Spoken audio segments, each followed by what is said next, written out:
મારે આપણે એટલું જ કહેવું કે આ વૃક્ષ અને વન એનો મહિમા આપણા ગ્રંથોએ બહુ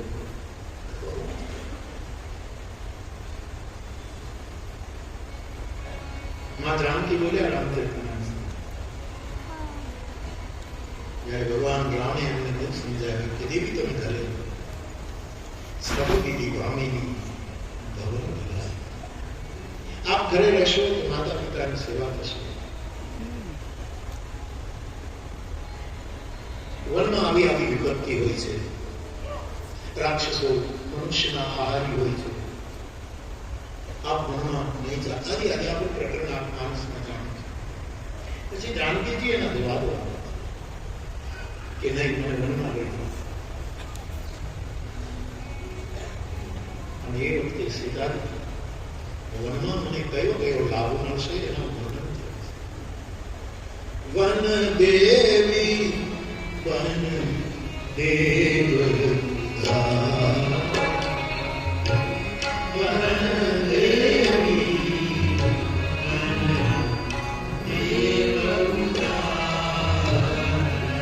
વનમાં જઈશ તો મને વન દેવી સાસુ તરીકે મળશે. હવનને સંબંધ હોવું અને વનદેવ મારા સસરા છે.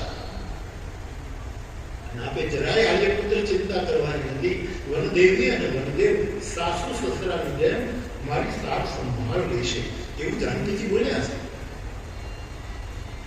સસુર સંસ્કારા મારી સાર સંભાળ વનના દેવો અને વનદેવીઓ. આ કેવળ સીતાજી માટે નથી. આ પૃથ્વી બોલી છે. પૃથ્વીની દીકરી બોલી છે. પોતાના ભાઈઓ માટે બોલી છે. આ વૃક્ષ જાનકીના ભાઈ છે. સીતાના ભાઈ છે. વૃક્ષ વાવો ત્યારે સીતાનું સ્મરણ કરી વાવજો અને એક નાળા છરી વાંધો વૃક્ષને કે આ જાનકીજી એના ભાઈને રાખડી બાંધી રહી છે. આવો ભાવ કરે રૂપે દર્શન કરી શકાય તો સૂત્ર આ વ્યાપક એક બ્રહ્મ અવિનાશી સતચેતન ઘન આનંદ રાશિ. પણ એની સાથે પછી બીજા પ્રસંગની પંક્તિ તરગા જડાઈ જોડી દીધી. જીને જીનકે રહી ભાવના. આ બધાનું દર્શન જેને જેવી ભાવના હોય એવું થઈ શકે. વૃક્ષ અને વેરો દ્વારા વૃક્ષ મંદિર એક ઘર બનાવ્યું અને એમાં ઋષિ મુનિઓ તપ કરે છે. એનું વેદ પોતાની રીતે સંકેત કરે છે. હવે પ્રશ્ન એ આવે છે કે તપ કરે છે એટલે કયું તપ? ગઈકાલે મેં ચાર ચિઠ્ઠી મળી એમાં પણ એક યુવાને પૂછે બાપુ વ્રતની તમે તો વાત કરી કે ધૈર્ય વ્રત અનિમ વ્રત મૌન વ્રત આદિ તો આપણે કરી શકીએ તો મંદિર વિજ્ઞાનની વાતો કરી. પણ એક યુવકે એમ પણ પૂછ્યું કે તપ એટલે શું? ભૂતકો મારીને મુક્તિનો માર્ગ નહીં પકડી છે. આપણું કામ નથી. આપણા તપ આવા હોવો જોઈએ. અને આવા થોડાક તપ બદલાવી યુનિવર્સિટીએ શીખવું. આવો શબ્દ મુશ્કેલ નથી લાવતા આપણે. જે જીવનનો શબ્દ છે આ વૃક્ષો એટલા માટે આપણે આ કથા કરી રહ્યા છે કે એનું ઉદાહરણ આપણા વનસ્પતિ બહુ ઉદાહરણ છે. આવા હિંચકા આવા હિંડોળા પહેલા ક્યાં હતા ગામડામાં હતા ત્યારે સાહેબ વૃક્ષની ડાળીએ દોરડા નાખી છોકરાઓની હિંચકા ખાટલા ઊંધા કરી કાઠીના ખાટલા ઊંધા કરી બે દોરડા લટકાવી અને હિંડોળા કાઢે. એમાં વૃક્ષનો સાથ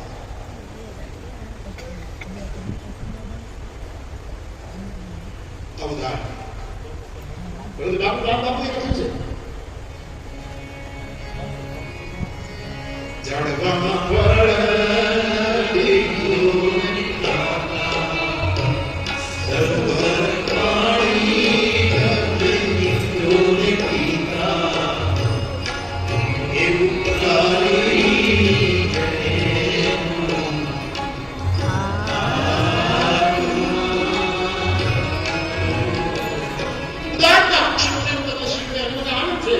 વૃક્ષોની કથામાં એના દાદાઓ બહુ ઓદારી દાદા આપી રહ્યા.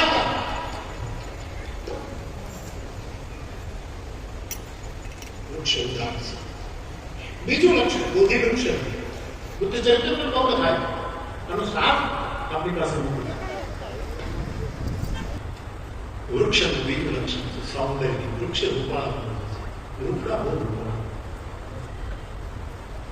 કવિદાસ બાબુ તો નથી લાગતા કે હાથ પડે એટલે હાથ ઉતરે અને આમ જે બધા ડુંગરાની જે જાણે વેલુડી નીકળી છે, આમ જાણે વેલુડી નીકળી. વૃક્ષ સુંદર સૌંદર્ય વૃક્ષ. કનક કરવી જરૂર ભેટ તમારા. તુલસીદાસજી રામજીને કોઈ સાથે ભેટ કરાવે ત્યારે વૃક્ષોમાં દ્રષ્ટાંત પણ તમામ વૃક્ષ કનક કરવી સાથે ભેટતા વૃક્ષનું ત્યાં નિરૂપણ કર્યું છે. એ વૃક્ષો મળે છે. ઔદાર્ય એ બોધિ વૃક્ષનું લક્ષણ છે અને એની રીતે જેને બોધ પ્રાપ્ત થયું એવા બુદ્ધ વૃક્ષનું લક્ષણ પણ ઔદાર્ય છે. તુલસીદાસજીનું એક પદ છે, ऐसो उदार जगमा बिनु कारण जो द्रवे दिगन पर राम सरिस को ना ऐसे उदार जगमा. ઔદાર बिनु बोधि वृक्षનું લક્ષણ સૌંદર્ય. આપણે એમ સુંદરતા દેખાય. આજ પણ જેટલી માત્રામાં રહ્યું છે સૌંદર્ય, એવી જ રીતે બોધિ વૃક્ષની નીચે જેને ઉદ્ધત એવા બુદ્ધ વૃક્ષનું પણ પોતાનું સૌંદર્ય હોય છે. વૃદ્ધાવસ્થાની પણ એક સુંદરતા હોય છે, યાદ રાખજો. ગળપણનું પણ એક સૌંદર્ય. કવિ રવીન્દ્રનાથ ટાગોરની સફેદ દાઢી સૌંદર્યમાં વધારો. બાપુ રામબાપુની સફેદ દાઢી, સર પ્રભાશંકર કૃષ્ણની સફેદ દાઢી પ્રજ્ઞાના ઉજાસનું પ્રતીક છે.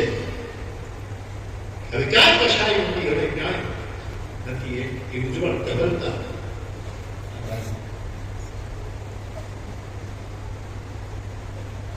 વૃદ્ધાવસ્થાનું એક સૌંદર્ય હોય છે. ઔદાર્ય હોય છે, સૌંદર્ય હોય છે. અને ત્રીજી વસ્તુ વૃક્ષમાં ગાંભીર્ય હોય છે. એની ગંભીર ડાયો હોય થડ ન હોય એનું ગાંભીર્ય છે. એવી રીતે બુદ્ધ પુરુષ આપણને હસાવે, આનંદ કરાવે, મોજ કરાવે. આ ડાળથી આ ડાળ થઈ જાય, આ ડાળ જેમ હિસકાવે આપણને, પણ ગાંભીર્ય એ વૃક્ષ અને બુદ્ધ પુરુષ બંનેનું લક્ષણ ગાંભીર્ય. કડી મજધારમાં પ્રાણદાયક જગત જુદા સંદર્ભમાં મુક્ત છે. કડી મજધારમાં પ્રાણદાયક જગાડીને અને પર્વત સમા મોજા ઉછાડીને સમંદર શાંતિ એવો થઈ ગયો. ઓ સંતની પેટે નથી જાણ્યું કર્યું કઈ બાપ નૌકાને ઉપર વૃક્ષ ગંભીર. બોધિ વૃક્ષ અને બુદ્ધત્વ, એને બુદ્ધત્વ સાથે મૂકવું છે.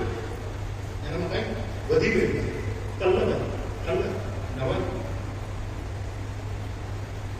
એ ગાંભીર્ય. ચોથું સૌંદર્ય હોય, ઔદાર્ય હોય, ગાંભીર્ય, ધૈર્ય હોય. જાળવામાં ધીરજ હોય